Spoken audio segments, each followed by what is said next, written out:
Welcome to the NYU Game Center guest lecture series. As always, I want to thank our generous sponsors, Eline, Smashworks, and Arcadium, for helping to make this series possible. I want to thank all of you for coming and making the series important. And I want to thank our guests. Tonight we are very excited to have Jordan Mechner here with us. Jordan is a Renaissance man who has made some extremely important and influential video games. He has been a screenwriter for big budget Hollywood films. He's been a writer for graphic novels and has written all kinds of other things, and is basically just an all-around creative force. I think he's going to talk a little bit about his work and his approach, and the different things that he's worked on. In particular, I want to just note the important influence of the work he did when he was just starting out. Games like Karateka and the original Prince of Persia. I mean, that when you look back, there are a lot of games made in the 80s, a lot of games for the Apple IIe, but very few of them have kind of stood the test of time and had the impact and as a game like Prince of Persia. In many ways, I think we're still in the wake of that game. We're still feeling the ripples of that game. As simple as it was, done by one person, it was in many ways almost a blueprint for a certain kind of ambitious way of applying games to the art of storytelling and creating an incredibly powerful and immersive experience. And so I am very excited to welcome tonight Mr. Jordan Mechner. Thank you.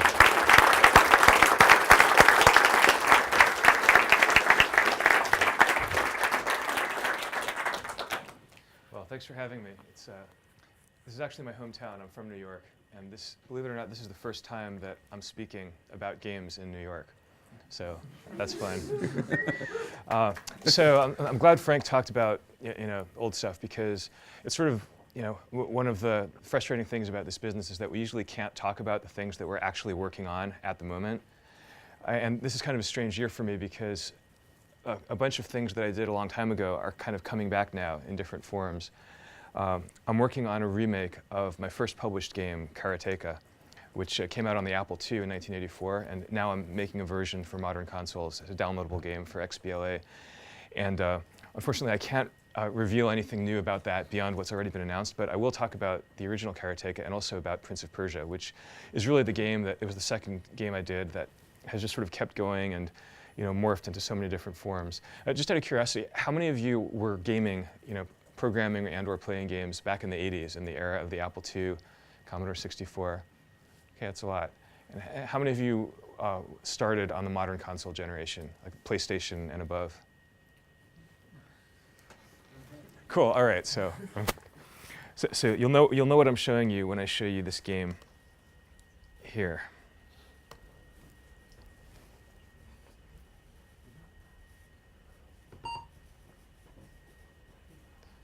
First person to identify it, I just call it out. All right.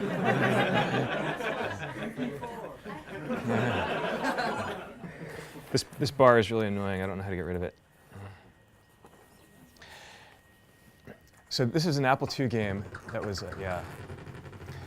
that was really influential for me, and this game kind of led directly to Karateka.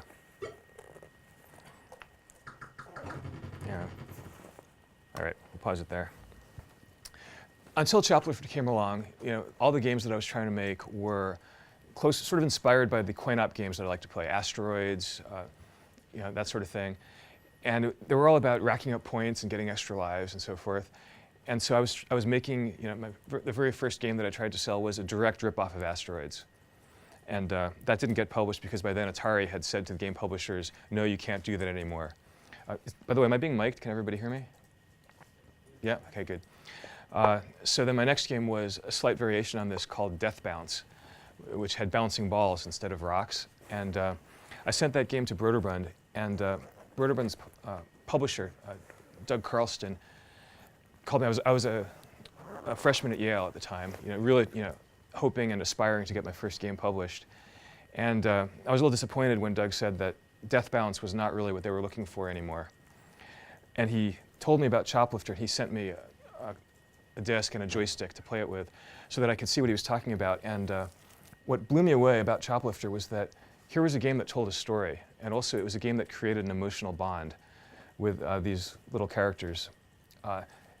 As small as they are, I could feel the emotion of the little characters, waving, to try to get my attention when, I'm flying the helicopter here and they want it to be rescued. And they seem so happy when they run towards it. And the ones who don't make it, I feel so, they wave. I feel bad when I fly away.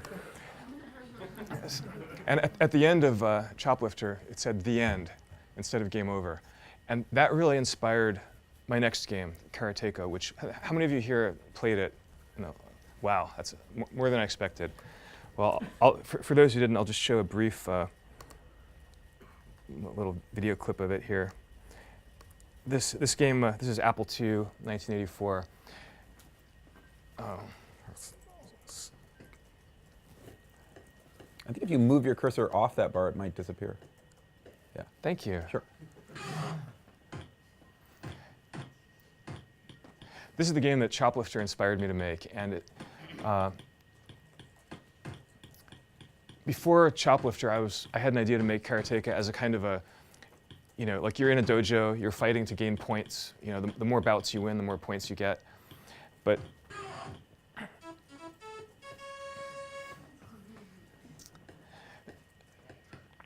so the idea that I got from Choplifter was that a game can actually be a closed story. It can have a narrative. It can have a beginning, middle, and an end. And if you lose, if you die, it's the end. And this was possible with home computers, whereas it hadn't been for arcades, because arcades were all based on trying to get players to pump more quarters in. Whereas once you bought a game and had it in your house, you could actually finish. Just like in Choplifter, you could rescue all 64 hostages.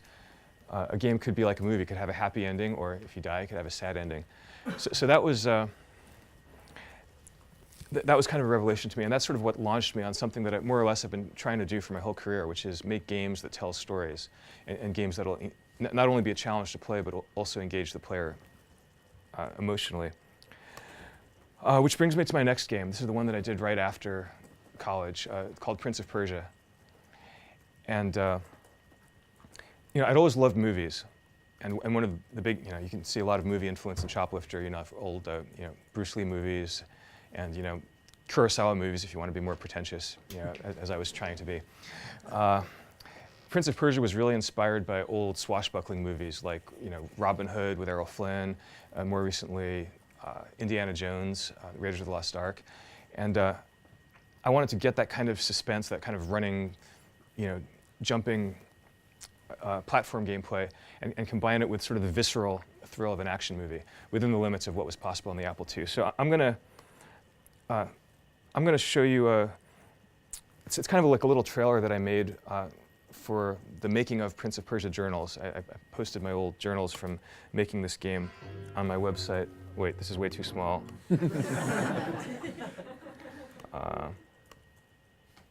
That's better.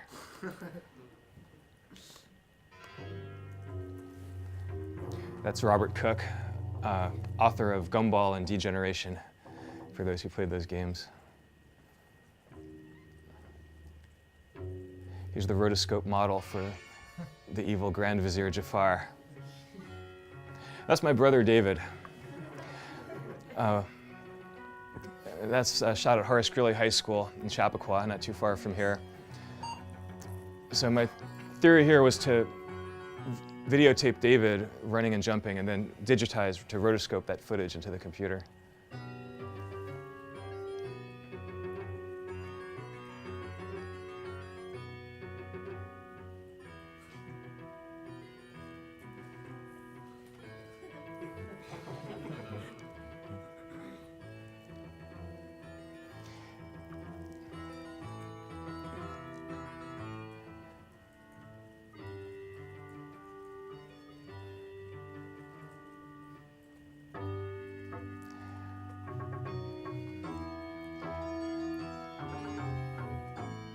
There's a subtle plug for the journals there.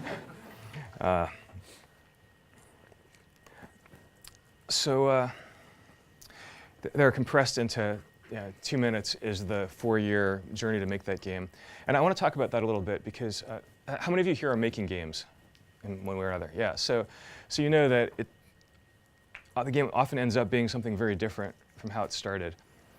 And with Prince of Persia, I started with an idea which I thought was a very strong idea. I was committed to it, which was basically to do a Lode Runner, Castles of Dr. Creep type platform game with logic puzzles, with running and jumping, but combine that with the rotoscoped large characters of my last game, Karateka, to make it feel more visceral, more suspenseful. And my model was really the first 10 minutes of Raiders of the Lost Ark, where the moment when Indiana Jones jumps over a pit and he misses, but he grabs on anyway and pulls himself up. I wanted to make a character who, although it was a platform game, could either land or he could just miss it and pull himself up by his fingers, so that you would really feel that this character had weight and that there was physics going on, and that if you landed on the spikes, it would hurt. So I set out about making this game, and if you notice, there was a little quick glimpse of it in this video. It was a level editor. I actually spent the first, see, in these days, this is 6502 assembly language. Any 6502 programmers here? Okay. It's it was a bit like making games with with some rocks and a chisel, but we did what we could, and we had to spend a lot of time making our own tools. That is, before we could do an animation, we had to make the tool that would enable us to play a series of frames in order, and then we had to make the tool that would enable us to move pixels around to make those images in the first place. There was no Photoshop yet. You kind of had to make your own Photoshop for every game. And one of the tools that I spent several months making was this editor that would let me create levels for Prince of Persia. That is, I thought it would, if I could move these pieces around and add pressure plates and add gates and connect the pressure plates to the gates, kind of create all these logic gates, that would enable me to make levels a lot quicker, iterate a lot quicker. And I also thought that this tool could then be included on the disk as part of Prince of Persia. Like Championship Lode Runner, if I figured if players have the ability to make their own Prince of Persia levels, then that'll become a thing, and we can have contests, and it can become all about that. So that's why I invested so much time in making the level editor. And about 1.5 years into making this game, it was coming along nicely. I thought I had the rotoscoped animation was working. That was a chore in itself, because again, it wasn't like today when you can just videotape something and plug it into the computer and rotoscope it. I actually had to break it down frame by frame. I was taking I was setting up a 35mm still camera on a tripod and taking pictures off the screen, which I was then developing at the photomat, tracing them with black and white, with black magic marker and whiteout to get silhouettes, which I was then Xeroxing onto a piece of paper and getting video frames of those still images into the computer, which I then had to cut out, and sort of copy them pixel by pixel so that I could replay the frame. So it took a while to get each sequence in, and I was kind of amazed that that my brother's particular personality and his way of moving came through. He, by the way, he did not grow up to be a parkour star. he stayed at NYU. He went for his PhD in neuroscience. This was sort of his athletic peak. But I was happy with the personality that was coming through in the movements, especially when he did his skidding, turning around, and the falling. It was. I felt this was working. But I had a friend who was sharing my office, and her name was Tomi Pierce. And every time she saw the game, instead of being impressed like I wanted her to be, she would say, "Yeah, Karateka was fun because you knew what you had to do, and it was fun to fight people. It was fun to kick and punch and beat people up, and then run up to the next guard and do it again. That was a story where emotionally you knew what you were doing, you knew where you were going. In this game you can't shoot anything, you can't fight anything, you can't beat anybody up. It's all struggle and no triumph." And I argued with her, because I said, not every game has to be about fighting and violence. This game is about cleverness, logic, agility. There's exploration because you're going through these levels and you have to figure out where the gates are and where the traps are, and then you have to avoid the traps. I thought of this character as like a sort of a very plucky, Douglas Fairbanks style. Like he wasn't like the brawny hero who would beat up everybody in his path. He was more like the guy who would try to avoid a fight. And so here he was in this really violent world that had spikes and slicers and all kinds of death traps, and this evil villain who was trying to kill him in all kinds of ways. But he himself was not a violent person. So I had this great intellectual framework for why this was a good idea and why everything I was doing was true to my game design. But ultimately, there comes a point when talking and defending your idea has to give way to handing people the joystick or controller and see what they do. And with Prince of Persia, what was happening was that I was giving people the controller, and they were like, wow, look at that. I've never seen such fluid animation on an Apple II. This is fantastic. This is even better than Karateka. And then they'd put down the joystick and start talking about something else. And so that was the kiss of death. That told me that I had spent a year and a half making a game that was not fun, that was not going to be a hit, that people would say nice things about, but it just wasn't grabbing them. It wasn't making them want to continue playing. And every new iteration, every new thing that I added to it, I would show it to Tomi, and she would say the same thing she said the first time: combat, combat, combat. And I was resisting this idea of putting combat into the game for reasons that were not just philosophical. This was a 48K game on, for a computer where, even that was, most users had 48K. If I required 64K, that would already mean a lot of people couldn't play it. And I had used up all the memory with all of these beautifully rotoscoped shapes, frames of my brother running and jumping. There was no more room for a second character. And if you noticed in the clip from Karateka, it was the same character was really fighting himself. I just mirrored the shapes, and on the Apple II, if you mirrored it 1 pixel over, red would become blue, which is why the opponents all had blue skin and blue faces. And then I could put like a mask and horns on top of them, which was like a tiny little shape, didn't take any memory at all. So it sort of gave the illusion that there was a whole multitude of enemies that you were fighting in Karateka. But in Prince of Persia, I'd sort of, I kind of painted myself into a corner because I'd put so much energy into making this character very specific, so that one glimpse of him like just running and turning around, and you knew that was the hero, that was the Prince of Persia. So if the enemies all looked like that, it just wouldn't work. The character was designed to be likable. And then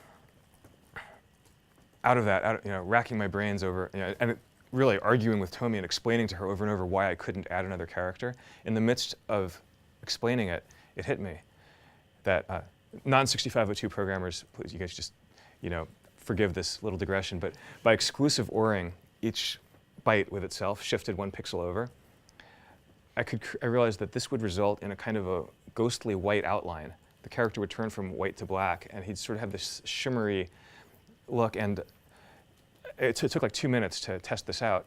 Shadow Man was born. This was the evil Shadow Prince who could repeat all of the animations, wouldn't add any memory, because I was just using all the same running and jumping and everything, just rendered differently. And this gave rise to this idea that there would be a magic mirror. It's a trap that when you jump through it, your evil shadow self splits off from you, your strength, your hit points get cut in half, and for the rest of the game, this evil shadow self, it becomes your nemesis. He's stealing your potions, he's closing gates that you want open, and in the end, you have to fight your shadow self one-on-one in a sword fight. And the only character that I needed to make sword fighting shapes for was the hero. I didn't need an enemy because you were going to be fighting yourself. And ultimately, I ended up redoing a whole bunch of stuff, used the auxiliary memory card, freed up a little more memory, and I was able to create shapes for guards, which is why Prince of Persia does have guards that have swords that you can fight. But it was Shadow Man that was kind of the breakthrough into the world of sword fighting and combat for Prince of Persia. And the climactic moment of the game, right before you fight the evil Grand Vizier Jafar, you have to fight your shadow self. And this is a puzzle that infuriated a lot of people, because when you fight your Shadow Man, every time you land a blow, you lose 1 hit point because you're fighting yourself. And if you kill him, you die. So it's unwinnable. the only way you can win this fight is to put away your sword, face yourself, and run right at the Shadow Man. When you do this, like a mirror image, he runs toward you. And when you reunite, you get back all the strength points you lost, and now you've reabsorbed your dark shadow side, and you can fight the villain. So it's this very Jungian, deep Joseph Campbell moment. And it's one of my favorite moments in Prince of Persia. And all of my pretentious explanations for why it's so great, it's conveniently ignore the fact that I thought of this because I was out of memory, which is so often how best ideas happen. And I want to mention this because it's interesting. Like today, memory is usually not an issue. Although once again, it's starting to be. When we make games for cell phones and wristwatches, and there's new platforms now that are small again. Where we have to operate within really tight constraints, but those constraints, we're constantly working to expand those constraints so that we can have more memory, more colors, more shapes, more sound. And you can see in today's AAA console games how we can make it look and sound as awesome as we want. But removing those constraints doesn't necessarily make things better. It's sometimes the best ideas, and this is, by the way, this is equally true if you're doing a AAA console game, because the constraints are just as rigid, they're just in different places. And so it's often in pushing against a constraint, that the best ideas arise. And I think this is, have any of you read a book called Imagine by Jonah Lehrer? It's a New York Times bestseller. Yeah, it's a good book, and it's really interesting. It's about the creative process and sort of the neurological basis for creativity. But one point that he kind of makes is looking at different art forms, how in poetry, in music, a lot of times the most memorable things come out of like a really strict formal constraint, like whether it's sonata form for classical music, or like in the case of Bob Dylan, that's this example he uses in the book, having to rhyme. The fact that he had to rhyme words that you can't really think of a rhyme for made him reach for some strange poetic phrase that you never would have thought of normally. And if he didn't have the constraint, if he could have said, well, I just won't rhyme this one, he wouldn't have come up with that. He would have come up with something simpler. But having to find that impossible rhyme sometimes makes you come up with an amazing two words that you never would have put together otherwise. I think that's very true for making games as well. So that's how Prince of Persia got sword fighting. And I want to talk a little bit about my next project that I did after Prince of Persia, although it wasn't right after Prince of Persia. Now here's what happened. I'd always wanted to write screenplays and make movies. Since I was a kid, even since before the Apple II, was invented, I thought, maybe when I grow up, I can be an animator, I can make movies. And when I was in college, I was taking film classes, and so I was really kind of torn the whole period that I was making Prince of Persia, because I was thinking, oh, this project's taking so long. I thought it would take a year, and now it's taking 2 years, and 3 years, and 4 years. When am I going to try to be a screenwriter? Maybe I should be in film school. Maybe I should be writing screenplays. And meanwhile, some of my friends from college were going on to film school and going to Hollywood and making movies. So I was always kind of conscious of this life not lived, while I was living mine. So as soon as Prince of Persia shipped, this was 1989, I was like, okay, rather than do another game, because I've spent the last 10 years, with my Apple II, I'm going to go to New York. I'm going to go to film school. I'm going to apply to NYU. And I applied to NYU. My brother was an undergrad at NYU at the time, so we were going to share an apartment together, which was great. And I sent in, because I didn't have a short film like you're supposed to submit, I sent in a VHS tape of the opening scenes, the opening cinematics, and some representative gameplay footage of Prince of Persia.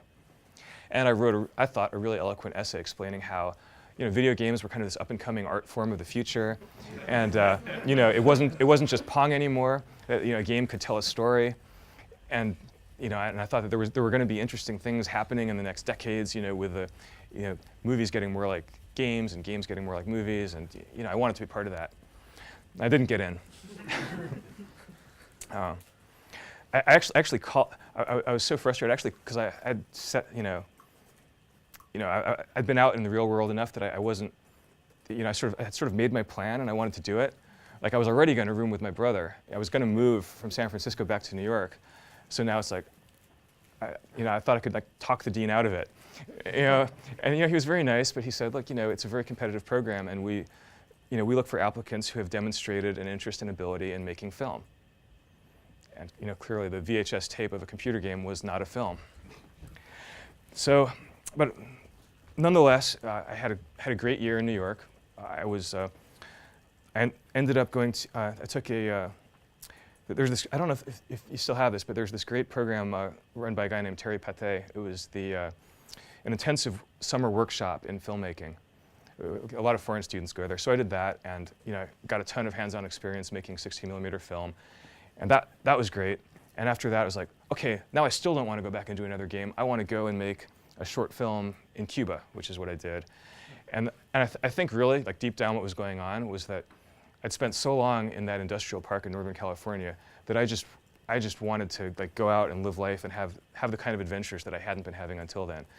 And so I went to Europe, I learned foreign languages, I made short films, and just sort of lived the expatriate life, accomplishing absolutely nothing of use to anybody. I mean, I did make some short films. You're welcome to see them if you want to, but nobody wants to. That's the thing about student films, unfortunately. So a couple years went by, and this would have been a great time to make another game, because I was in this really lucky position that my last two games, Karateka and Prince of Persia, had both been huge successes. Everybody was ready for me to make another game. My problem was that I just didn't have an idea. I didn't have the desire. I didn't. I could sort of talk myself into, yeah, I could do this, but I didn't have that burning desire to like, okay, I've got an idea for a game that I've just got to make it. And without that, I've never been good at doing things, that I wasn't really excited about doing. The good side of that is that when I am really excited about doing something, I work at it really hard and I can stick with it for many years, longer than it was supposed to take. But it's been really bad for school. It's why I always got bad grades. And it's, and there's plenty of projects that I've started, put effort into, and then abandoned just because I wasn't feeling it. So it was in 1993 that, again, my friend Tomi gave me the idea that was going to become my next game. And this was a game that became The Last Express. It was a very, very different kind of game from Prince of Persia. And what she said was, I was taking the night train to Berlin. And although the game was not about the night train to Berlin, it ended up being about the Orient Express in 1914, it was that image of a train that made me think, whoa, a game set on a train could be awesome because it's a contained space, and it could be a story-based adventure game. Anybody played Deadline? That old Infocom game? Mm-hmm. Yeah, it's sort of a haunted, not a haunted, it's a murder mystery set in a house where you've got like a dozen characters, they're all moving around the house, and what's cool is that it was in real time. That is, rather than a typical adventure game where you walk into a room and the characters are just waiting there for you to enter, and as soon as you enter, that triggers them to do the next thing. Here was a game where all the characters had their own little AI programs. They were going about the house, they were going back to their room, smoking their pipe, eating dinner, having whispered conversations in the hallway, and depending on where you were or weren't, during the finite time of the game, you could hear different things and see different things, and also characters could react to you. You could enter a room and they could leave because they don't want you to hear them. So that was really cool. I mean, that was way back in the 80s. This was a purely text adventure. It didn't even have any graphics. But I thought, I want to do a game like that, but with graphics set on board the Orient Express, because a train is like a house. It's just got a certain number of rooms. It's got a finite cast of characters. It's not like a city where, oh no, what do we do if the character tries to leave the city, or if he goes into this building that we haven't defined an interior for. It's like we could render the train, inside and out in great detail, and yet it wouldn't have that static feeling of a murder mystery because the train is moving. You can see the landscapes moving, and also it's, as the clock moves on, first you're in Paris, then you're in Munich and Vienna. It goes from day to night, and the train is crossing Europe, and at the same time, Europe is moving from peace to war. So that was the idea for The Last Express. I'm going to bet a lot less of you have played Last Express than the other games I mentioned. How many? Yeah. Still more than I expected, but a lot fewer. The Last Express is the only one of the games that I've done that was not a commercial success, which was kind of sobering, but also kind of great. And I'll show you a trailer for this game. This trailer hasn't been released yet, by the way. It's just this is sort of an experimental thing we made as we're figuring out how to release this on iOS later this year.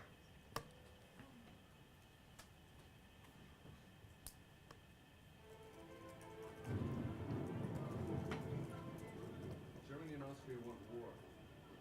All they need is an incident to set it off.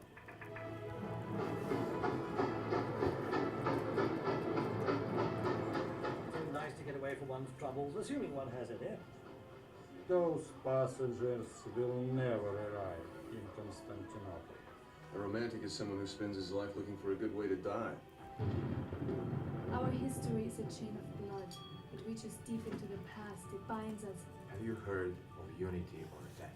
Sure. That's Harvard's motto. Or is it the post office? It seems that this young doctor is in quite a bit of trouble. Don't believe everything you read in the paper.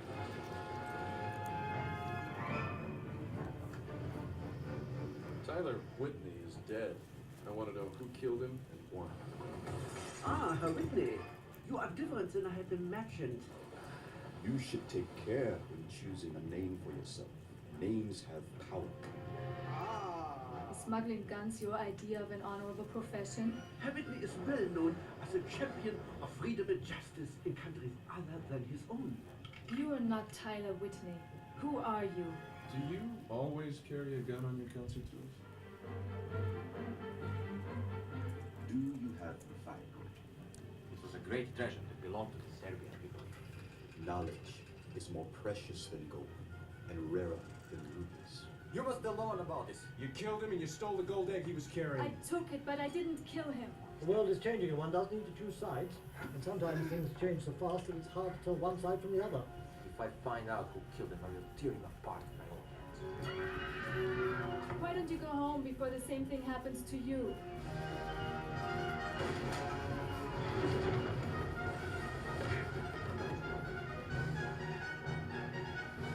If you betray us, you betray the cause he died for.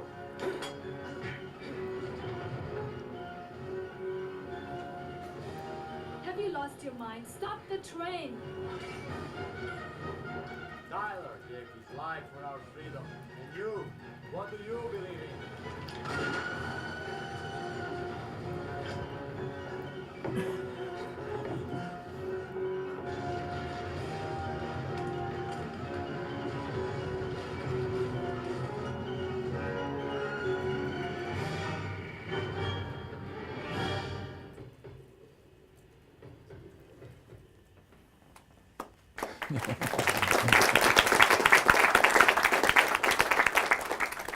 So that's Last Express. It was not a success. It didn't make its money back. Maybe a few more people will play it on the iPhone. But it was really it was a fun project. It took 4 years, and it was a very intense project. It ended up costing a lot of money, which is part of the reason it didn't make its money back. And yeah. Which platform is it on? That was for PC and Macintosh. Yeah. And it was a 3 CD-ROM game. This was sort of in the CD-ROM adventure era of the Seventh Guest and other games like that. But unfortunately, except for Myst, no adventure game sold more than a couple of 100,000 copies. It just was. There was a moment there when it seemed like it was going to be this huge category that was going to bring games, to the masses, to non-gamers. But it didn't happen, except for Myst. And And for me, I put all my royalties that I'd earned over the years from Karateka and Prince of Persia into the development of this game, to the point where I had no more money, and we're struggling to meet payroll towards the end of the game. I literally didn't have any more money in the bank that I could put into it. We sort of squeaked the game out through a series of miracles. We finished it, pushed it out the door, and it got great reviews. We were all really proud of it, but unfortunately, I was broke, with no prospect of earning any of it back. So. And yet, it all kind of turned out okay in a strange way, because Prince of Persia, which in the meantime had died, while I was making Last Express and not making Prince of Persia games, Red Orb at the time had put out a game called Prince of Persia 3D, which didn't do very well, and that kind of I mean, the franchise was already kind of dying, and that sort of, killed it dead for good. In 2001, it was hard to find any Prince of Persia game, even in the bargain bins. And the internet was not yet at the point where it is today, when old games could be played again, in Flash or in iPhone or Android versions. But Ubisoft acquired sort of the fragments of what had been Broderbund's games division after Broderbund was acquired by Mattel, and that didn't work out. And Ubisoft approached me about bringing back Prince of Persia as a modern console game, and this turned out to be like one of the most fun and greatest projects that I've ever been involved with. It was Sands of Time. We made the game up in Montreal, and it was. How many of you have played some version of Sands of Time? Okay, great. So I don't need to talk too much about that, but it worked out really, really well. I loved making it, and especially my experience with Last Express was kind of what made Sands of Time possible, because I had, as you can see from the progression of these videos, there was a big difference between making a game in 1985 as a more or less solo programmer to making a game as part of a team of 100 people in 2003. And Last Express was really, that was my first experience, managing a team, being a creative director, and having to, and also I got to use some of my film school or non-film school experience of shooting film, directing actors. We had, as you can see, the rotoscoped footage in Last Express was, we actually had a film shoot with actors in costumes, and we digitized the footage and sort of extracted a pen and ink line drawing style. So that was a big advance over the sort of the handmade rotoscopes of Karateka and Prince of Persia. That gave the game its sort of unusual look. All of that, I mean, the technical and artistic demands of a project like that sort of prepared me for the madness that was making Prince of Persia: The Sands of Time with Ubisoft, and so it did pay off, just not in the way that I had planned or could have foreseen. So Sands of Time was great, and the other final unexpected ironic payoff of doing Sands of Time was that it brought me back to this this desire that I'd had a decade earlier to make films, to write screenplays. Even though I'd been making short films, and I made a documentary that that did really well, and I'd written a bunch of scripts that people said nice things about but didn't buy. The thing that finally gave me my first real screenwriting gig, the first script that I pitched and wrote that got made, was Prince of Persia.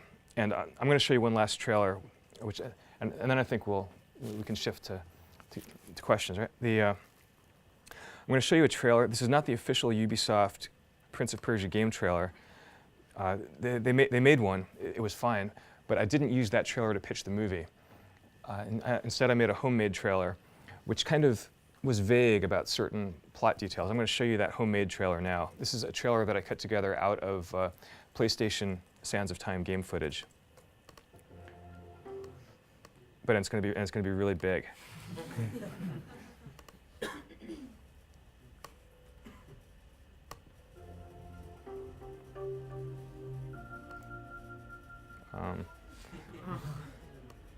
There we go.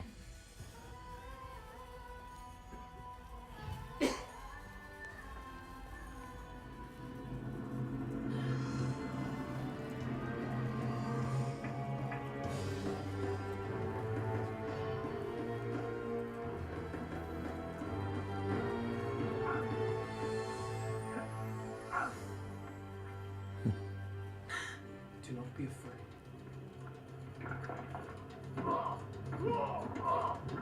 Inside the hourglass is a marvel no living man can see. My fine friend.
So that trailer worked. Disney and Bruckheimer bought the pitch and hired me to write the screenplay. And by the way, if anyone's interested in sort of how that developed, this trailer and the original screenplay that I wrote are up on my website. You can download and read it. It's a bit different from the finished movie. But the reason that I had to cut a homemade trailer is because the story of the game, while it was perfect for the game, was not going to be the story of the movie. And I knew that even before I started to develop it. And the reason is that, again, it gets back to the constraints of the form. Much as I love movies and games separately, I don't think there's a story out there that's going to work for both. Because when you write a story for a game, or at least when I write a story for a game, I'm writing from the point of view of what's going to be fun for the player to do. That is, you're holding a controller in your hands. What are the actions that you can take? What are you learning as the player? What are the challenges? What's your journey? And Prince of Persia, both the original and especially Sands of Time was like the modern version of you're running, you're doing acrobatics, you're sword fighting. Basically, you're getting from point A to point B in interesting and fun ways, and you're killing everybody that you meet. And the reason you're killing everybody you meet is because you have a sword. You've got buttons for things you can do with the swords. You can jump over people's heads and hit them with a sword. You can bounce off the wall and hit them with a sword. You can't sit down next to them in a chair and make friends with them. You can't explain to them that you're a nice person and they should become your ally. There are games where you can do that, but this wasn't that kind of game. So that way it was really convenient for the Sands of Time game to make everybody in the palace transformed into sand monsters so that they were just trying to kill you, and you couldn't do anything but kill them first. That way the hero could still be a nice guy, even though he was killing everybody he met. Now you take that character and gameplay and put that in a world that's full of live people, and he's no longer the nice hero. He becomes the bad guy. So, and especially knowing that this was going to be a Disney Jerry Bruckheimer movie, it was not going to take place in a self-contained destroyed palace, where you're being chased by zombie monsters. That could have been like the $10 million, Resident Evil type version of Prince of Persia. That could have been great too, but that's not the movie that Bruckheimer and Disney were going to make. This was going to set out to be more of a Pirates of the Caribbean type thing, where they were going to, if we're making an Arabian Nights movie, this was going to be the full-on version. There were going to be cities and deserts, and colorful supporting characters and marketplaces. And so right away, the whole story has to be different. You can't have everybody turned into monsters by this plague of the Sands of Time. That was the setup for the game. It couldn't be the setup for the movie. That's why I needed to make a trailer that avoided mentioning what was in fact the main plot point of the game, because it would have just confused everybody and it would have been like, wait, what movie are we making here? So, so I think I'll wrap it up here. That's sort of like a very quick, overview of various things I've done. I mean, by luck, it's turned out that I'm kind of doing right now what I always wanted to do. I'm making up stories in various forms, games, movies, and also graphic novels, which I haven't mentioned much, but that's another art form that I've loved since I was a kid, and I'm really happy to be able to work in it now. I really like switching things up and working in different forms. I also really like the fact that now the games industry has kind of, just in the last year, once again transformed itself so that new platforms, new types of games are being invented, as we speak. Old games are kind of becoming relevant again. Then you can have something that, something like Minecraft or Cannibalt or Journey that doesn't fit any known game paradigm that existed a few years ago, and that kind of gets everybody excited. And I think we can honestly say now that we don't know what the big thing that everybody's talking about next year, this time, is going to be. Is it going to be something that comes from a huge studio that cost $100 million to make, or is it going to be something that one person or a small team made? Nobody knows, which makes this a really scary time to be in the games industry, but also a really exciting time to be creative in the games industry. So that's my quick story, and let's open it up to All right, questions. thank you. Awesome.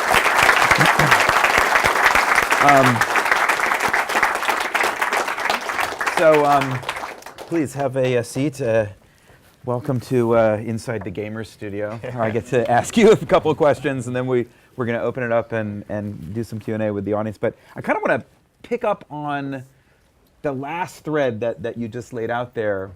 So fascinating, this idea of the difference between the sort of the setting of the game in which you're basically a mass murderer, and the setting of the movie, good mass murderer, a good yes. mass murderer, but and the setting of the movie in which you're a charming leading man, and where you're watching a charming leading man do his thing, and is it what's going on there? Because there's some people that would say this is an example of how games are still in this primitive form, and they're only now evolving, and that's the result of maybe even a technical limitation that we are going to overcome. So for example, we've had as part of this lecture series, Chris Hecker, and he's working on Spy Party, and I think his point of view of something like that is, and I think he's quoted as saying something along the lines of, you know, one of the hardest things to do in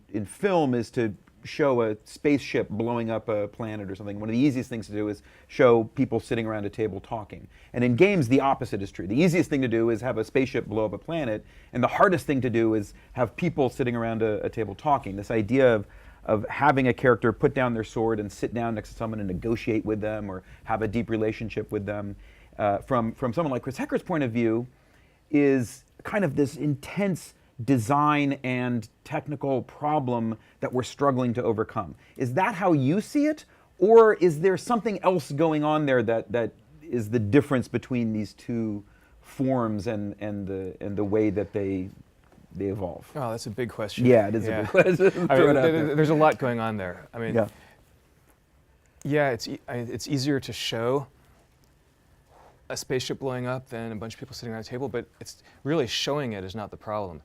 Because games ultimately movies are all about what you show. And from what we see, we infer, you know, we feel the emotions, we feel the bond with the characters, but what we're doing is we're sitting back and watching. In games, it's really about what we do. So it's not can we depict characters that are convincing, can we render their emotions in a way that looks real? I mean, that's interesting too. You know, and there are, you know, challenges that are being surmounted there. Like, hey, now we can depict characters' emotions with greater realism than ever in a game. But it still really comes down to, what are you holding in your hands? You know, or are you using a Kinect or using the keyboard? What are you doing? And why is that fun? And why do I want to be doing this, like for hours and hours, you know, instead of, you know, seeing a movie or reading a book or going out and, you know, spending time with my friends in the park? You know, games have to be fun. They have to be compelling first. You know, they have to work first as games. And then if you can find a way to tell a story at the same time, that's cool. But, you know, nobody plays a game and sticks with it because it's got such a fascinating story, you know, that even though they're not having fun, they want to find out how the story ends. You know, it's got to be both. I mean, Last Express of all my games was the one that was most of an experiment, sort of it's not really, in some ways, it's not even really a game. It's an interactive narrative where, you know, it's game-like, but there it really is about the story, and it sort of puts you into this, you know, this state where you're, a lot of times you're eavesdropping on conversations, you're not doing that much, but it all hinges on this kind of delicate balance of making you feel that you're there. That you have to buy into being in that universe in some way so that you can enjoy it as a participant and not as a viewer. But, you know, we have a button to blow up a planet with a spaceship. It's when we sit down at a table and talk to people, it's like, well, what do you say to them, and how do you say it? And if you're talking to a mic and the characters are responding to what you say in ways that are interesting, then you've got a game. Mm-hmm. But we don't have that. Mm-hmm.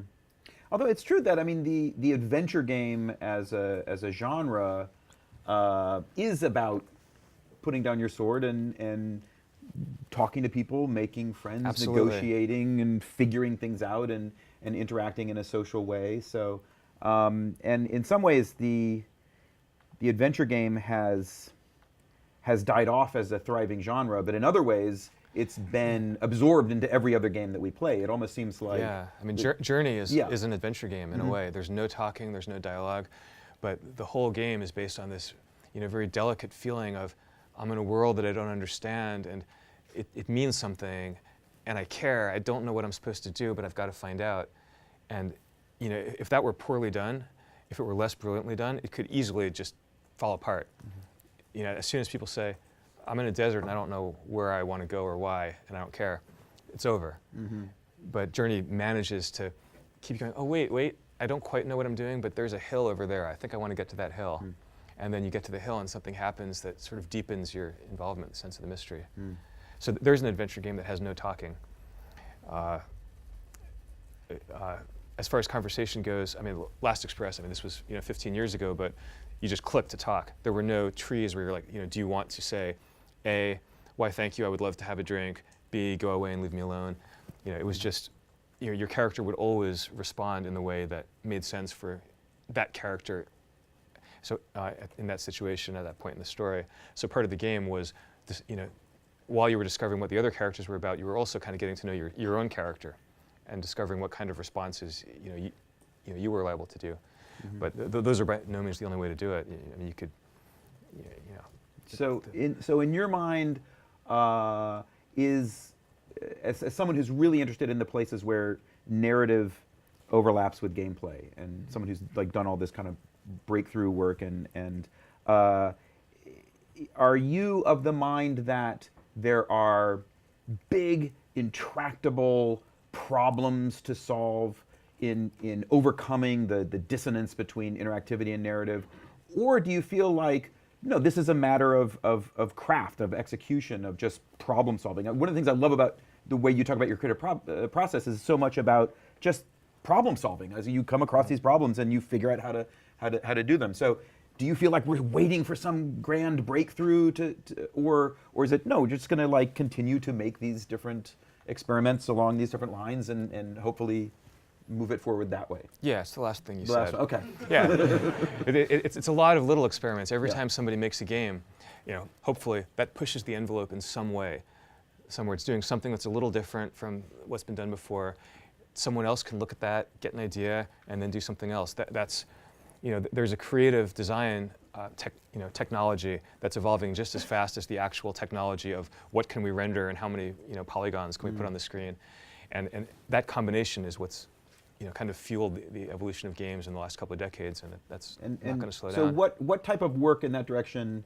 You mentioned Journey. Are there other things that you find inspiring? You look at stuff like, I don't know, LA Noire or Heavy Rain, or is there any work out there that you think is moving us forward, fuel for your creative process? Yeah, I don't play every game that comes along. I mean, I mentioned Journey because that's when I actually I played and I put a bunch of hours into it and really enjoyed it. I think it's a lot harder to be innovative with a AAA console game for a lot of reasons. It's so expensive. You have to sell so many copies that the design is subject to second guessing, internally and externally at every stage. It's just, it would be irresponsible to spend, $50 million making a game that, that there's no reason to believe that it's going to make that money back. So you have to play it safe in certain ways, and people can't even agree on what playing it safe means. Sometimes thinking that you're playing it safe, you make a decision that actually kills the game and makes it not work. But when you're making games with a smaller team, the smaller the team, the freer you are, right down to if it's just one person, you can do whatever you want. Nobody can tell you not to do it. Everybody including the people you trust most, can tell you that your game sucks, that it's not fun, that you should abandon it, and you can actually go on and still finish the game, which is cool. AAA games are never going to have that freedom. So now that you laid out this trajectory of your career in which you started out as an individual person, doing whatever you wanted, making your own decisions as an individual, and then working in slightly larger teams, and then leading the creative for a big budget game. To then working with the Hollywood I have no idea what it's like to be a screenwriter on a Hollywood. Is it a radically different creative experience? All those different kinds of things. Well, yes and no. It's because there's so many phases in every project, and even in making Prince of Persia, even though it was really solitary, and I was coding in the 6502, by the end of it, by the time I was trying to get the game through QA and get it released, I was spending my whole day running around Broderbund talking to the marketing people and worrying about what was going to be on the package and QA and getting the other ports going and trying to figure out how to convince the good programmer to do the port instead of the one who wasn't so good. So that that feels to me very similar to the stages of like when I'm on Prince of Persia, the movie. There was a period of a couple of months when I was just alone in front of the computer. Only this time, instead of filling 48K with code, and data, I was filling 120 pages, with screenplay format, trying to sort of get my version of it to where it was all working, and optimizing the individual scenes so that they were efficient. And I wait, it's actually a lot like coding. So I have 3 scenes here, but it's too long. But I can see how these 2 scenes can be combined and achieve the purpose of both of them. And now it's shorter. I've saved 2K. And Wow, that's wild. Yeah. Yeah. But then that goes to okay. Now I've submitted my draft. Now I'm getting the notes. Okay, now we're meeting. Now if I'm not careful, if I'm defending my draft too much, I'm going to get fired. Oops, I just got fired. Now other screenwriters are rewriting it. Oh, now we're making the movie and I get to go to Morocco and wait, there's thousands of people and horses and this is insane. Then the post-production, which is a lot like, suddenly it starts to feel a lot like a AAA game production because everybody's working really hard and tons of money is being spent, but they're all on computers and they're adding visual effects and stuff like that. And then there's the press junket, which, whether it's a game or a movie, again, it's the same thing. Suddenly, you're instead of laboring in obscurity, you're being trotted out in front of hundreds of journalists, having to talk about something that you did so many years ago that you hardly remember it, and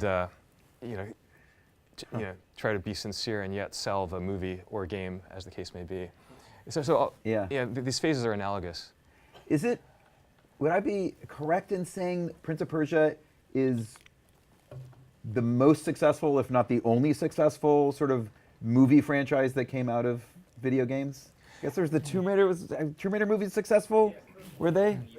The Prince of Persia is the most successful. Yeah, out of curiosity here. You guys agree? Okay, be totally honest here. How many people here liked the Prince of Persia movie? How many people were really disappointed by it? How many people didn't see it? So there's the problem right there. But it was very successful. Yeah, and I think it was a perception that it's more successful than by far most video games. Here's the thing: Yeah. Prince of Persia was the top grossing movie ever based on a video game. It was. That's what I'm talking about. It was number one Money. in most Money. in every country except the U.S. for whatever reason it didn't do quite so well. But yeah. And do you think it's possible that one of the there's just a lot of randomness in the world, but I'm wondering if your participation at the root, like as the screenwriter for the first one, the fact that you were the creator of the game and then you also wrote maybe that's one of the reasons that it had this successful transition. I don't know. Maybe. Yeah, I don't know. I mean, Resident Evil, which some people mentioned, is certainly more profitable. Because the thing is, even though Prince of Persia made like 350 million worldwide, it cost like 200 million to make it. Okay. So that's why there's no Prince of Persia sequel coming out this summer. But that's why, and Resident Evil sequels are getting made because those movies are much more inexpensive, and they make their money back. Yeah. In a higher multiple. Yeah, I have no idea how Hollywood works. I'm fascinated by that. Did you own the rights to when you wrote the script for the first one? How did that work? Did you have to do a deal with Ubisoft or Broderbund or someone? Were they all involved in various ways? Yeah, I mean, there's that would be like a long story to tell, but and every game kind of has a similar long story behind it. Because when something goes on for 20 or 30 years, it goes through a lot of different iterations, and it's crazy. You're in 2012, with Disney lawyers looking at contracts that were written, in 1984 and printed out on a dot matrix printer, using referring to platforms that the lawyers weren't even born when these things existed. It's basically what happened with Prince of Persia was that because I created it independently on the Apple II in much the way that a book author can create a manuscript and then submit it to a publisher. I had the same rights that a book author has, which is that even though Broderbund had published it, I still owned it, I still had the copyright, and I still have the copyright today. Although all of the rights that actually have, are useful. Like Ubisoft has the right to make games, Disney has the right to make movies and toys and Lego and bracelets and jewelry and stuff like that. But technically, yeah, as the author of the game, I still have the copyright. So that's what made it possible for me to do the games deal with Ubisoft and then do a separate movie deal with Disney. Right. So speaking of code, you had an adventure recently where you were looking to rescue the original source code for Prince of Persia. Yeah, that was... Yeah, which I want to just interject and say 20 years, so I know your brother, David. Yeah. And we played Go together many years ago, and I was at your parents' house 20 years ago, and I saw that floppy disk, I believe, in your room, because I remember David saying, oh, it's my brother Jordan's room, and it's like, oh yeah, Jordan Mechner, I remember him. And I remember sitting on a desk, there was a box, and I remember going over there and like, oh look, it's a disc. At least it was a disc that said Prince of Persia on it. I don't know if it was the source code. Was it 5 1/4 or 3 1/2? It was, I think it was a big one. See, that's probably the shoebox full of discs that I thought had the Prince of Persia source code in it. Oh, that wasn't, okay. And yeah, and I was really disappointed in 2002 when I wanted to get the source code so that the Ubisoft programmers could put the original Prince of Persia as an Easter egg into the Sands of Time. But I couldn't find it. It just wasn't on any of those discs. And I was like, God, does that mean I lost it? And I looked for, I called, Broderbund had their archive, and Ubisoft had acquired Broderbund, and so they had Broderbund's archive, but nobody could find it. It didn't go that far back. It was just 10 years ago. But they were like, Apple II? Like, what format would that even be in? So I talked to the programmers who had done the ports to to the Amiga. By the way, Danny Gorlin, the creator of Choplifter, did the Amiga version of Prince of Persia, and he keeps everything too, but he didn't have it.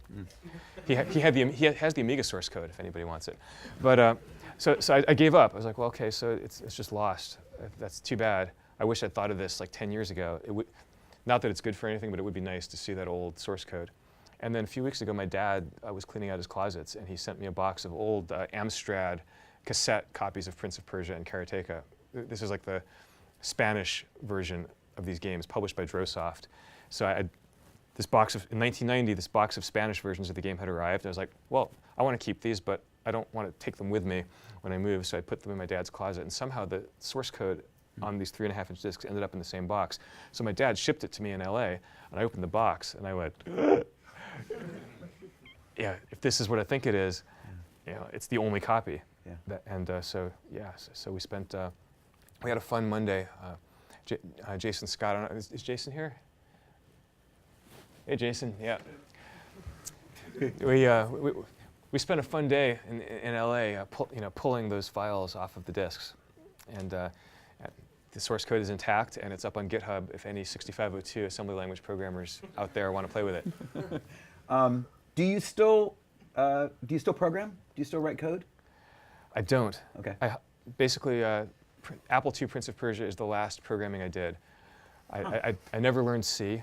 I mean, apart from some college classes. I think I still remember some APL, but I haven't tested it in years.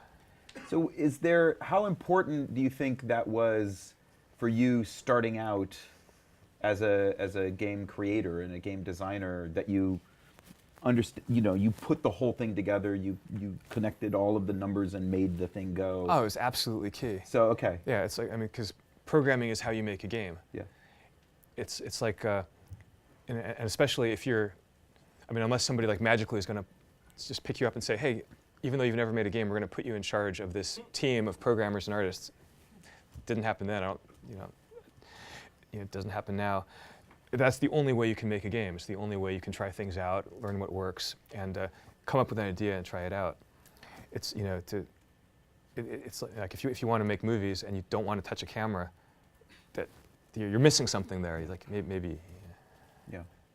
And it's interesting to me to hear you talk about the screenwriting process, and it seems like we tend to think of the mathematical parts of our brains and the analytical parts of our brains as separate from the intuitive and creative parts of our brain, and yet one of the amazing things about games is I feel like they bring those things together, right? And you're talking about the process of writing a script, which is just about language and vision and imagination, but it seems like it's tapping into a similar part of your brain that you use for writing code, right? Is that is that what it feels like? It's the same part of the brain. I know that because I feel tired in the same way at the end of the day. Whether it's editing, programming, being in meetings, all of that tires me out. The one thing I do that doesn't tire me out, that actually feels like it's resting, that part of my brain, is drawing from life, sketching. And I'd be really interested to know if professional artists feel that way, like if they feel so tired at the end of a day of drawing that, how do they unwind? But playing games. Writing a screenplay? I don't know. Give us a little window into your relationship to graphic novels. How does that work? How does that fit into your life? Well, I've always liked to draw since I was a kid, and my drawing ability was good enough to kind of get me, we're good for programmer drawing skills back in the Apple II days, but then when it got to animating, I was out of my depth because I could not animate a character so that it looked lifelike. That's why I resorted to rotoscoping to make the animation in Karateka and Prince of Persia look good. I haven't drawn or done art on any of my games since then. I've been lucky to work with real artists, just like I've been lucky to work with real programmers. I feel like with both programming and drawing and animating, I kind of know enough to be able to ask the right questions and to appreciate when someone is really talented and highly trained, which I'm not. But as far as the graphic novels, I write the scripts, and I work. And the great thing about a graphic novel, as compared to movies or games, where you're working with huge teams, is that it's me, it's the artists, or in the case of the book I'm doing now, a husband and wife team, and the editor, and nobody else really gets involved. It's so intimate, and basically anything that I can write and explain and that they can draw, we can put on the page. It's not like a movie where you're like, okay, you just wrote, the Persian army, thousands of men and horses, is camped in the valley below. This is what this is going to cost to shoot. Do we really need that scene? Graphic novel, it's like, yeah, I can draw this. Yeah. And what do we, if we're interested in picking up a Jordan Mechner graphic novel, what do we look for? Where do we go? What's it called? Do you have several of these? Do you have one?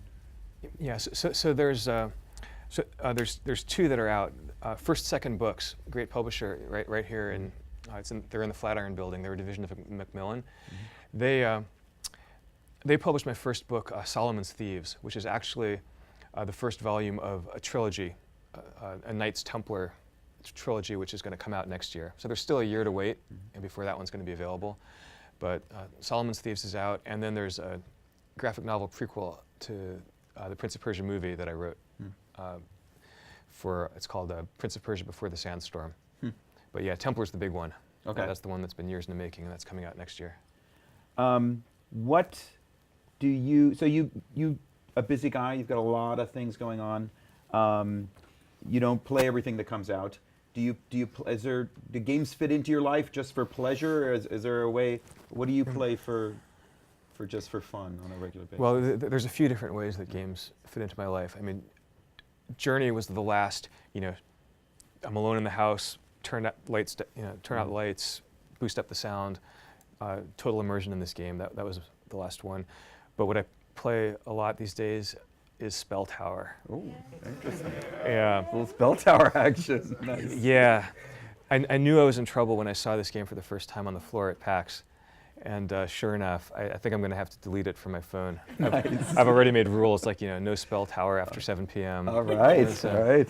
Team Stupid in the house. But if anybody here has a high score that's more than 11,000, I want to know.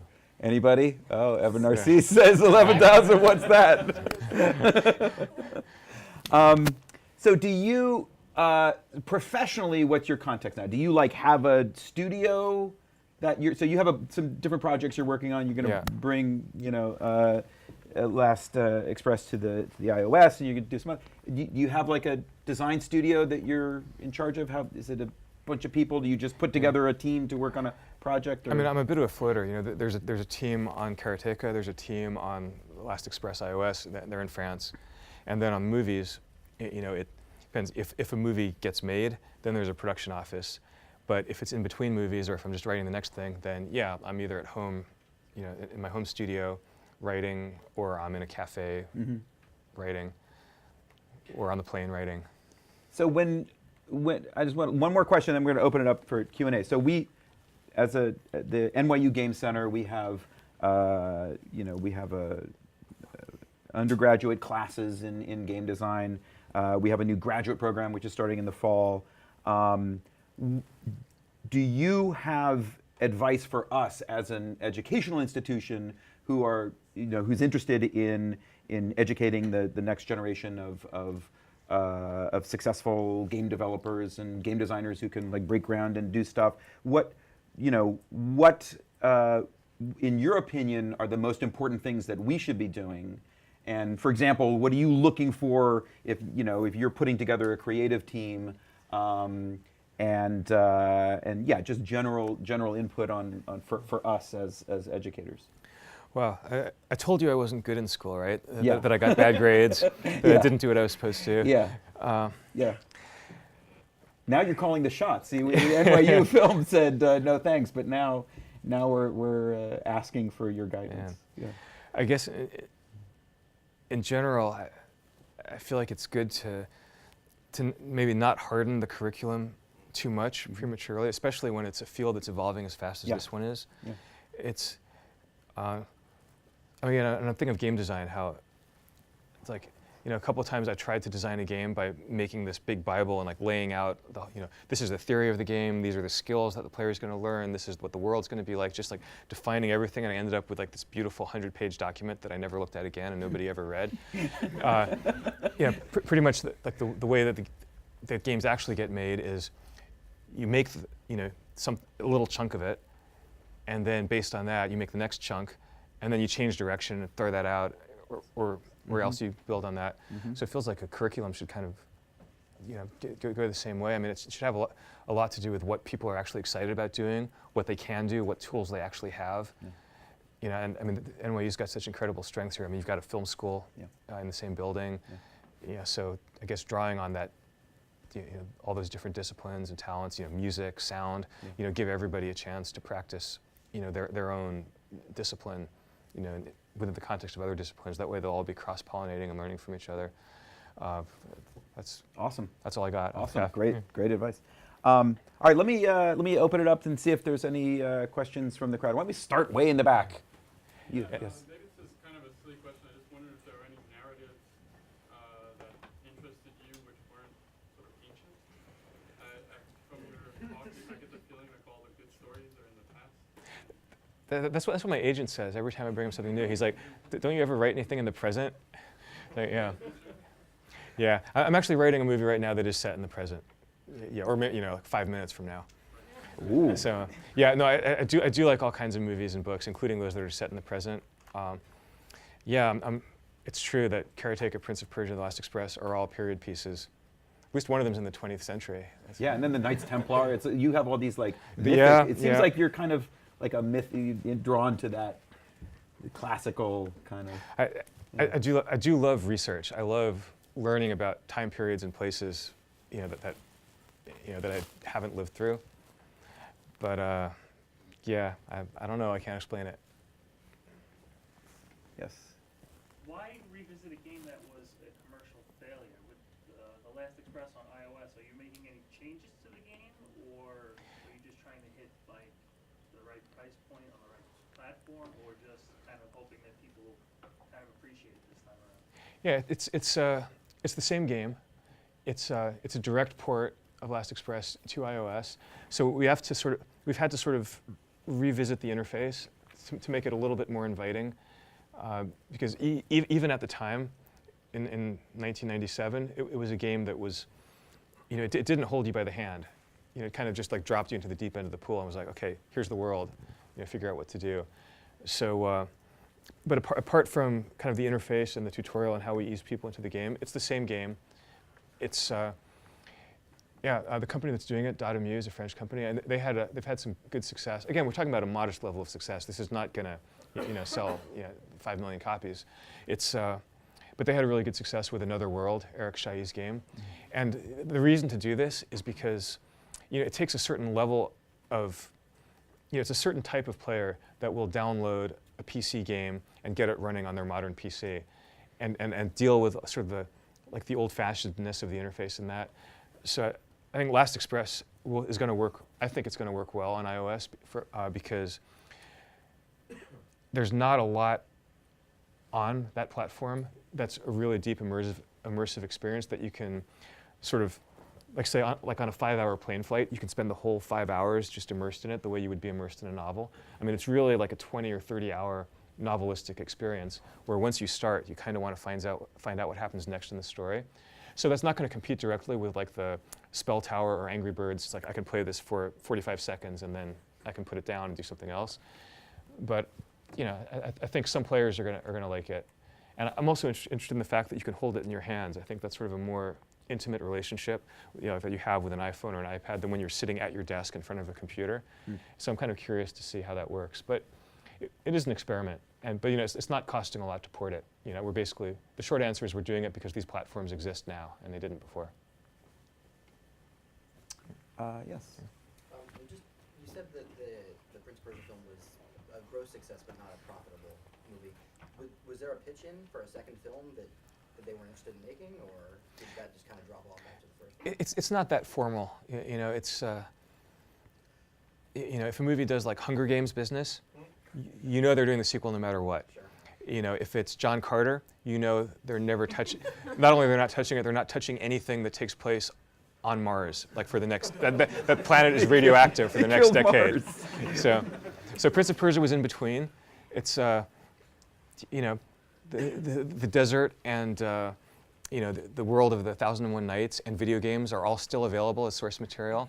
It's not to say that there will never be another Prince of Persia movie someday somehow, but they're not shooting the sequel now. It didn't even get to the pitch point, is what you're saying? No, it doesn't happen that way. It's like they wait to see how. Okay. They had so much money sunk into it that they needed to know that it would do a certain amount of business before they would start that process. You guys were going back and forth about the difference between sword fighting and sitting down and having a conversation. And you're also talking about the technical limitations you had on making games 25, 30 years ago. Yeah. Do you think it's easier to convey emotion or dialogue between characters today than it was 25 years ago when you were doing it with your limitations? Dialogue, yes. Emotion, not really. It's anybody read this book by Scott McCloud, Understanding Comics?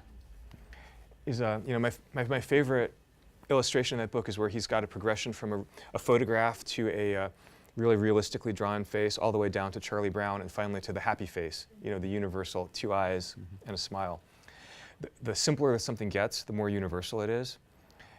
And I think, and we felt this as soon as full motion video came into games, like as soon as we had the ability to record actors, with video and audio and dialogue and put them in the games suddenly took a giant step backward. They suddenly got less fun. And much the same thing happened to movies when sound came in. If you look at the really expressive black and white silent movies of the 20s and early 30s, and then you look at the first talkies, it's like they stopped moving the camera. Suddenly they couldn't do anything interesting with lighting anymore. You feel like everybody on the set is kind of walking on tiptoe because they're afraid they'll make a sound and spoil the take. So it became so much less expressive. But after a while, movies got used to sound, and now they do it really well. And the same thing's happening with games. But no, I don't think having more pixels or more polygons, necessarily makes something more emotive, because as Picasso and countless artists have shown, you can make something incredibly emotive with just a few lines. But what it does, it just gives us like a bigger toolbox, a bigger palette to draw from. Whatever happened to the woman that you were bouncing ideas off of, like the combat? Tomi Pierce? Mm-hmm. Yeah, sadly, Tomi passed away 2 years ago. But actually, there's sort of an in memoriam, page on my blog about her and some of the amazing things that she did in her life. But yeah, sadly, she's no longer with us. Did she help you ideas as you went on beyond Prince of Persia, like editing ideas and things? Yeah, she was. She was someone. She was one of. I think we all have like a circle of friends that we show our stuff to first. She was someone whose ideas and opinions always really mattered to me, and I always bounced stuff off her.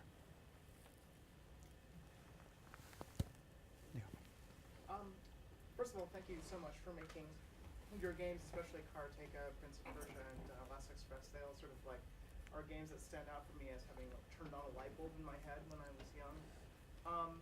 I'm really curious about the cultural context of your work. I was thinking about the time when I first played Prince of Persia on the Apple II, and how that was around the time of like when you were making it was like the Iran-Contra affair was happening.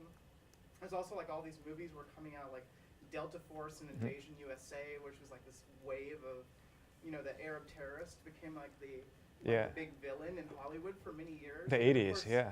So much has happened since then. We've, 9/11, and then the Law and Order episode about anti-American, anti-Arab violence, and like maybe a cultural recognition that that's a problem. And then we killed Osama bin Laden and so forth. And I'm just wondering, like, against that backdrop, you've been working on Prince of Persia for decades in one form or another. And does that, were you thinking about that at all back then? Did it inform your work? Have you thought about it since? Well, of course, that's the great thing about doing a story where the source material is set 1,000 years in the past. But again, I think anytime you're doing stories set in the past, or on another planet or another galaxy or whatever, you're really writing about the times that we've experienced, that we live in. I mean, I was born in the 20th century. I grew up with 20th century history, and that's I think that's sort of like the first lens that I always see things through. So I mean, it's not like I don't intellectualize it really. I like when a story grabs me and I feel like, yeah, this is the story that I want to do, I sort of do it without knowing why. Then later I can go back and say, oh, that's interesting. What happened to the Knights Templar, it's a bit like what happened in Russia in the 30s. But that comes later. And definitely when I was doing Prince of Persia on the Apple II, I was just thinking, swashbuckling, princess, adventure, magic. Yes, back in the... Yeah. I was really curious about the creative process you guys went through with Sands of Time. I was wondering if you had an early high concept of the game that changed through execution, because you're a creative director for that as opposed to a programmer. So did you feel as though the game ended up changing as games and creative projects do as you continue with it? Definitely. Well, okay. By the way, just to clarify, Patrice Desilets was the creative director. I was the writer and a game designer. Patrice was on the project before I was. So at the time, when I came on board, they had already the idea for the rewind. Not just the idea, but the engineers had figured out how to do it on the PlayStation 2. So the game really began with a technological challenge and kind of the solution to that problem. Okay, we can make this work. We can have a game where you can have a kind of a button that you press, and it's going to be able to rewind as far back into the game as you want. Isn't that cooler than dying and starting from a checkpoint? Yes, it is cooler. Yes, we definitely want to do this. So what's the story? So they had a story when I came on board, but that story was tossed, and that ended up not being the story of the game. But it's important to note that the story really evolved in lockstep with the other aspects of the game. That is, really, nobody, including me, even though I was the writer, was too worried about the story during the project, because like you can easily change the story. You can add a character, you can change the backstory, you can say, okay, instead of being the son of the king, he's an outsider from a different country, or instead of being the daughter of the conquered king, the girl is like his childhood sweetheart, whatever. That stuff's easy to change, but what was most important was what's the core gameplay, what's fun, and how, and especially the thing we were most worried about is, can we recapture that fluidity of the old 2D Prince of Persia, the old platform games, in 3 dimensions without it becoming really clunky and weighty and slow, like, for example, Prince of Persia 3D. And so that was what we were testing. And it was really important to find the right balance for the level design. Like, you know, early levels, you were just moving over 2 big spaces. It was just, it felt you were running and running and running, and then you got to do something fun, and then you were running and running and running again. We knew that wasn't right. So we went back and rebuilt, you know, the level differently. You know, was there an animation that we needed to create, a button that we needed to add, some ability?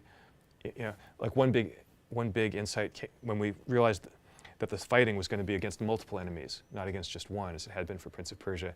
Then that suddenly brought the acrobatic element back into it. It's like, okay, great, we've got this character who can, you know, thanks to the amazing animations made by Alex Join, he could, you know, bounce off walls and reverse himself and all that. Now here's a reason to do that in combat. It's because you can actually jump off enemies' heads, and that made the combat feel like it was, you know, of a piece with the rest of the game. So that evolved, and then the story was really just a matter of, okay, here are the abilities that we have, here are the things that are fun. Let's come up with a story that's going to provide the maximum opportunity to do all that. So, you know, when I came in to start to write the story, I just like took a piece of paper and made a list of, you know, these are the things we want to do. And like, so the first thing is like, all right, if the acrobatic parkour getting from point A to point B is what's fun, then why do you want to have a story that's set in a palace where you can walk up the stairs and walk down a corridor and open the door? Let's destroy the palace with a cataclysm so that the staircase only goes up halfway, and then you have to figure out how do you get from this part of the staircase up onto the balcony, which is no longer attached. So that's why the Sands of Time cataclysm in the beginning of the game destroys the palace as well as turning everybody into monsters. It does double duty. And then it also you know, provides the goal, because you need a goal. You know, again, it's like programming. You want to achieve the objective with the fewest possible moving parts. So let's have the cataclysm that makes the environment fun to play and fight in also be the terrible thing that the hero is trying to undo, because it was his fault that he did it. And why did he undo it?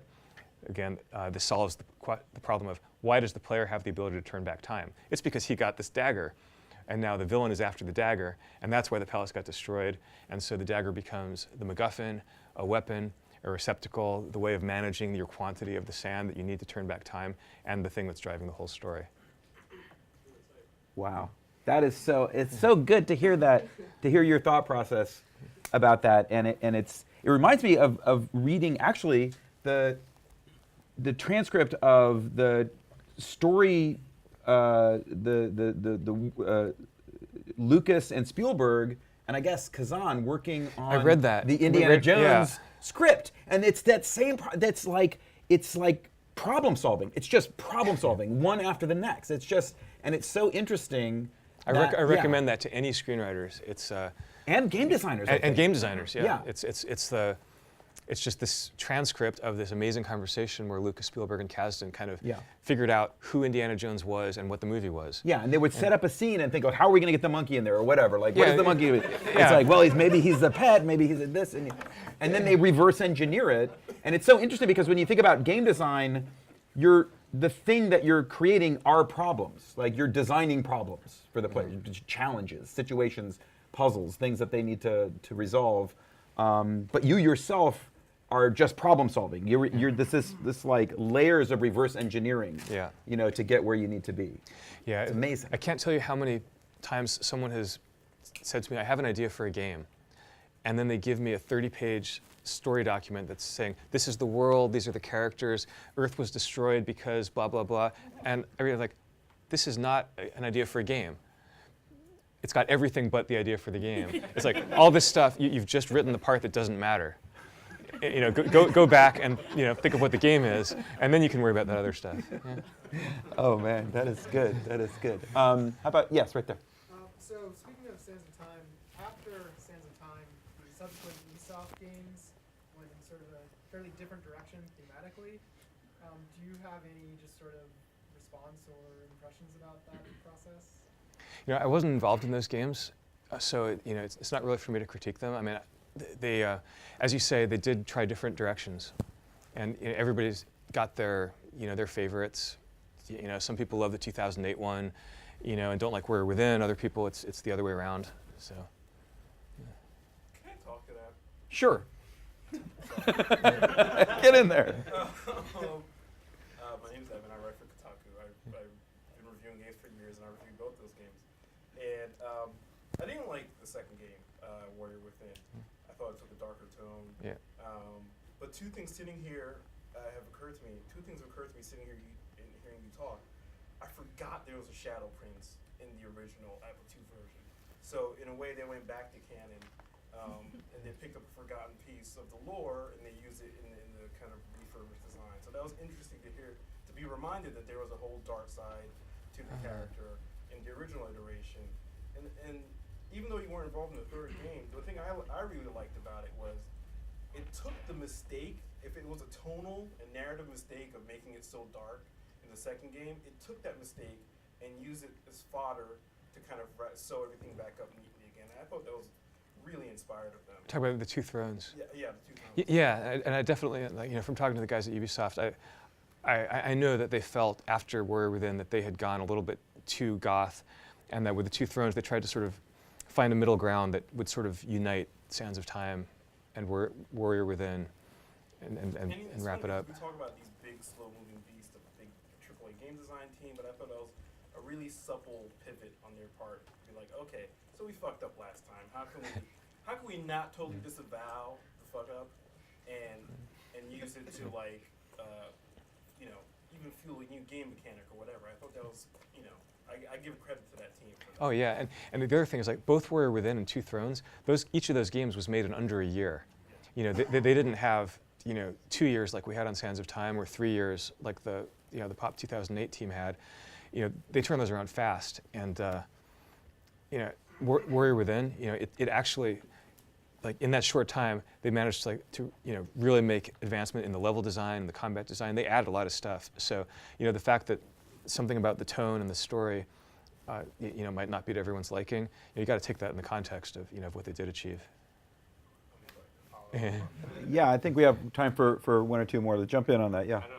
So one thing that's always struck me about Prince of Persia, and I don't know if you have had control over this, is that it's always been really gutsy. Like for a thing that you sold to somebody that they will create sequels to. Like even the most recent Prince of Persia, they just rebooted the whole thing and tried a whole new thing with it. And that doesn't typically happen. And like Prince of Persia 2, they did that crazy thing with the fire and you have to kill yourself. I don't know if you had involved. The old 2D Prince of Persia 2? That one. Yeah, that was me. Okay. I did design that one. Were you involved in the reboot of that where they released it for XBLA? No, I wasn't. Because that game had really interesting, innovative controls that they had done to make Wait, are we talking about Prince of Persia Classic? Prince of Persia Classic. Because they haven't done the Shadow and the Flame for XBLA, have they? But no. No. I wish they would. But the first one, the controls, they did something new with the joystick so that it would feel more fluid, even though it was sticking to the original game. And I was so shocked that they didn't just leave it at redoing the graphics. They actually rethought, all right, well, how can we? Yeah, they added a lot. And I thought it was clever that they used the characters from Sands of Time and sort of recast them in the roles of the three characters in the original game. Have did you set up a contract to make that happen, or do you just? No, I saw it when it was done. That's amazing. I feel like I got an email from the guys at Gameloft who'd made it saying, "Hey, we made this. I hope you like it." And I was like, "That's the best thing Gameloft has ever made." I don't know how you pulled that off. It was them, But I think it speaks to the importance of the game in the first place, that the teams working on this feel that they have to commit. That's been. That was something that was really cool on Sands of Time, and on every iteration really is that. The team, often the teams are really young, but Prince of Persia is a game that, whatever people's age, there is some Prince of Persia game that they played, and their excitement about working on a Prince of Persia game kind of translates and makes them, maybe push a little harder and be happy to be on the project. So that's been really nice. One or two more questions. Let's go right back there. Yes.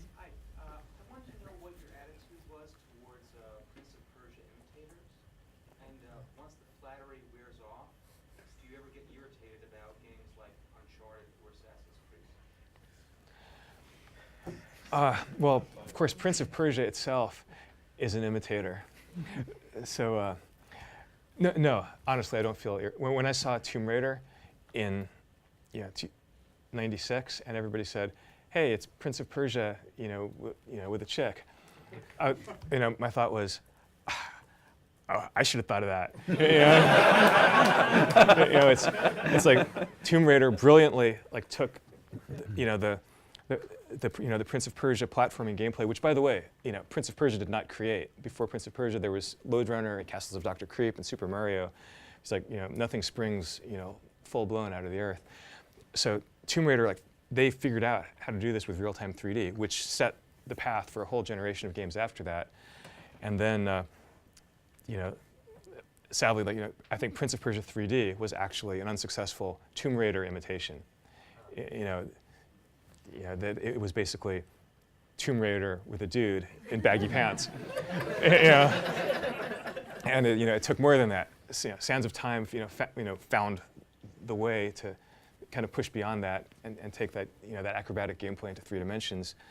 But every game that works is going to be something that people build on. So I guess I'm just happy to have done something that people thought was worth building on. Nice. And okay, let's do one more question. Yeah. Could you elaborate, please, on the pitch to Bruckheimer, and maybe talk a little bit about the do's and don'ts of making a big pitch like that? In the beginning, they say, "Would you like something to drink?" And you say, "Oh, water would be great, thank you." Don't ask for something complicated like a Diet Pepsi, because then you're just wasting the assistant's time, and you're sending the message that you're going to be hard to deal with. Just take the water, and don't say no, because that's kind of cold. You accept the hospitality. You take the bottle of water. Yeah. It's good advice. Good advice. All right, I think maybe we will wrap it up there. I don't think we're ever going to be able to top that. Jordan, thank you. Thank you so much. That was awesome. Thank you. Thanks, everybody. Thanks for coming. Yeah. Great. I'm glad we were able to end on a practical note. Yeah, exactly. Practical advice.